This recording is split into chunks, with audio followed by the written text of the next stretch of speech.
वहम का इलाज बिल्कुल है।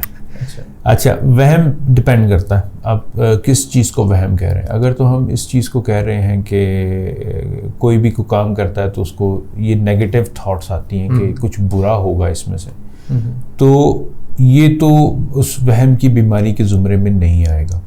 वहम की अगर हम डेफिनेशन ढूंढने की कोशिश करें तो वो भी एग्जैक्ट कोई नहीं है, लेकिन हम में से हर शख्स को ज़िंदगी की किसी या किसी स्टेज पे वहम होता है। अच्छा, यहाँ मैं आपको रोकूंगा, सॉरी। वहम, जैसे आपने नेगेटिव बात की कि कोई भी हम काम शुरू करते हैं तो हमें उससे रिलेटेड नेगेटिव थॉट्स आती हैं, क्या सिर्फ नेगेटिव थॉट्स आना ही वहम है या पॉजिटिव थॉट्स आना कि जी मैं कुछ भी करूंगा, मैं कामयाब हूँ, मैं इसमें सक्सेसफुल हूँ, ये भी वहम के ज़ुमरे में आता है? कि नहीं, ज़रूरी नहीं है, ये आपकी सोच का अंदाज है। अच्छा, किसी चीज़ का जो इम्पैक्ट है वो नेगेटिव निकलेगा या पॉजिटिव निकलेगा। यानी कि आप एक पॉजिटिव थिंकिंग पर्सन हो या नेगेटिव थिंकिंग पर्सन हो, ये आदत है और इसका ताल्लुक आपके माजी के एक्सपीरियंसेस से होता है। अगर आपके कुछ वाक़यात ज़िंदगी के ऐसे गुजरे हैं जिसमें आपकी एक्सपेक्टेशन थी कि मैं इससे कुछ हासिल करूंगा जो मैं कर रहा हूँ, लेकिन मुसलसल आपको सेटबैक्स मिले, तो आप फिर ऐसी आदत पाल लेते हो कि मैं अब हर चीज़ के बारे में यही सोचूंगा कि ये बुरा ही होना है ताकि जब अच्छा हो तो मुझे खुशी ज़्यादा हो। सही, ठीक है। तो ये एक सोचने का एक ख़ास आदत लोग डेवलप कर लेते हैं और इसका ताल्लुक आपके माजी के एक्सपीरियंसेस है। अब ये वहम नहीं है।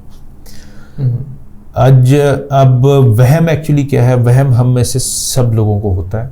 कोई शख्स अगर कहता है उसको ज़िंदगी में कभी वहम नहीं हुआ तो वो झूठ बोलता है, आई एम अफ्रेड। अच्छा, एक क्रिकेटर जो है उसको वक्तन फ़वक्तन मुमकिन है ये वहम हो कि मैंने फ़लाँ जूते ना पहने तो मैं स्कोर नहीं कर पाऊँगा, या मैंने फ़लाँ शर्ट नहीं पहनी तो मैं तो विकेट्स नहीं ले पाऊँगा, एक बॉलर कहता है फॉर एग्जांपल। या एक शख्स कहता है मैं अगर फ़लाँ रास्ते से गया तो कुछ बुरा ही होगा, या एक शख्स कहता है मैं फ़लाँ रास्ते से गया तो कुछ अच्छा होगा इसलिए मुझे, या फ़लाँ टाइम पे गया, काली बिल्ली आगे से गुजर, एग्जैक्टली ये है वहम। अच्छा, ये है असल में वहम। अब ये वहम अगर ज़्यादातर लोग इनको झटक देते हैं, चंद मिनट चंद घंटे ये आपको वहम आएगा, आप उस वक्त से गुजर जाएंगे, अच्छा हुआ हो आउटकम, बुरा हुआ हो आप उसको भूल जाएंगे, आगे बढ़ जाएंगे। तो इस हद तक वहम बहुत सारे लोगों को होते हैं। ठीक है। ये वहम की बीमारी तब बनती है जब आप इस तरह की सोचों पे अटक जाते हैं। आप कुछ करें, फॉर एग्जांपल एक शख्स को ये वहम है कि यहाँ पता नहीं कितने लोग हाथ लगा के गए, अब यहाँ पे मेरा हाथ लग गया, मेरा हाथ तो गंदा हो गया, अब मुझे तो इसको धोना ही धोना है। अब जब तक वो इसको गिन के 15 दफ़ा साबुन से नहीं धोएगा फॉर एग्जांपल, उसको तसल्ली नहीं मिलेगी। लेकिन वो तसल्ली भी शॉर्ट लिव्ड होगी। क्यों? क्योंकि जब भी वो साबुन से हाथ धो के 15 दफ़ा अब वो टैप बंद करेगा तो उसको फिर ख्याल आएगा ओ नो, ये टैप के ऊपर भी तो जर्म्स लगे हुए थे। अब वो पहले टैप को 15 दफ़ा धोएगा, उसके जो हैंडल है उसी साबुन से, फिर दोबारा अपने हाथों के ऊपर जो वहम था जर्म्स का उसको दोबारा 15 दफ़ा धोएगा, फिर टैप को बंद करेगा। मुमकिन है वहाँ से निकलते हुए बाथरूम के दरवाजे को छू के उसको फिर जरासीम का ख्याल आ जाए। ये है वहम की बीमारी। अब सोचें, ये गिनते जाए इनको, एक वक्त में उस शख्स को बाथरूम में कितना वक्त लगा होगा। लोगों को घंटों लग जाते हैं इस तरह से, लोगों को शावर लेते हुए घंटों लग जाते हैं कई दफ़ा। स्विच ऑफ करना चाह रहे हैं वो लाइट का, तो उनको ख्याल आ रहा है कि नहीं, जब तक मैंने इसको 20 दफ़ा गिन के स्विच को ऑन ऑफ ना किया तो तब तक मैं सेफ नहीं हूँ, मेरे साथ कुछ बुरा हो जाएगा। अब वो इस वहम को छोड़ ही नहीं पा रहे। एक ख़ास तरतीब से सुबह उठ के जब तक मैंने ये सारे काम ना किए तो मेरा दिन अच्छा नहीं गुजरेगा। तो वो वो जो सारी तरतीब उसने जहन में बनाई हुई थी, अगर वो उसमें ब्रेक आ गया, कोई चीज़ ख़राब हो गई एंड में जाके, तो जब तक वो पूरे नए सिरे से वो पूरे 1 घंटे की तरतीब नहीं दोहराएगा तब तक वो अपने आप को फोर्स कर ही नहीं पा रहा कि मैं ऑफिस से निकले और ऑफिस जाए। उसकी वजह से जॉब अफेक्ट हो गई। तो ये वहम की बीमारी में ये वहम आपके इतने शदीद हो जाते हैं कि आपकी day to day life affect होना शुरू हो जाती है, वो बहुत शिद्दत से हो जाती है। इसका इलाज मौजूद है। इसका इलाज वो जो शुरू की मिसाल दी थी, थोड़ा बहुत वहम आता है सबको, ये बहुत समझना ज़रूरी है कि इस वहम की बीमारी में, इसको कहते हैं ऑब्सेसिव कंपल्सिव डिसऑर्डर, इसमें आपके ये जो शिद्दत के वहम हैं इनको कम करके वहाँ ले आया जाता है जहाँ पे आम लोगों की तरह थोड़ा बहुत भी वहम हो तो आप उसको इग्नोर करना सीख जाएं। कई दफ़ा लोगों को मज़हब के बारे में भी बुरे ख्यालात आते हैं और वो इतने खौफनाक होते हैं कि अगर उनके मुंह से वो निकल गया तो लोग पकड़ के उनको मार ही न दें हमारे जैसे माशरे में। It's such a scary thing. और वो बेचारे अपने ही उस डर में, खौफ में, उन सोचों में अंदर से जो है वो घुल रहे होते हैं। तो ऑफ कोर्स उनको हेल्प की ज़रूरत है।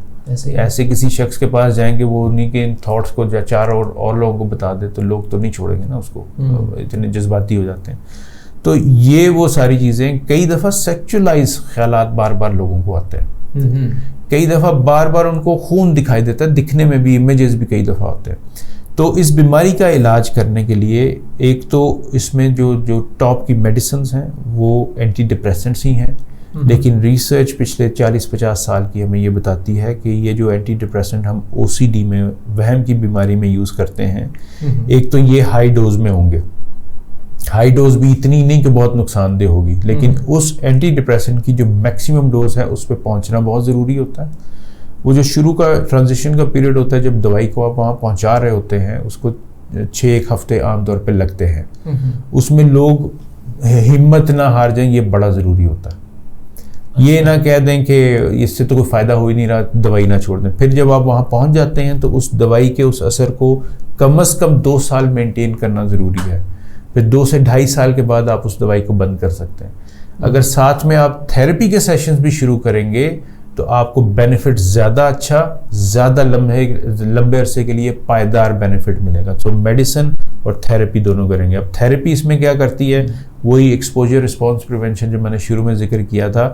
फ़र्ज़ करें एक शख्स जो है वो जब भी हाथ धोता है, वो जब तक 15 दफ़ा हाथ नहीं धोएगा तब तक उसको सुकून नहीं मिलेगा। तो थेरेपिस्ट उसके साथ उसकी ज़िंदगी में जितने भी ये वहम वाली एक्शंस हैं, थॉट्स हैं, उनको पूरा एक चार्ट बना के फिर एक एक चीज़ को लेगा। पहले उसको बोलेगा अगला 1 हफ्ता आपने 15 की बजाय 12 दफ़ा हाथ धोना है, चाहे कुछ भी हो जाए, आपने 15 की बजाय 12 दफ़ा धोना है। अच्छा। पूरा हफ्ता इसको महसूस करना है और हफ्ते के बाद आके आपने मुझे फीडबैक देना है कि कोई बुरा तो नहीं हुआ था ना।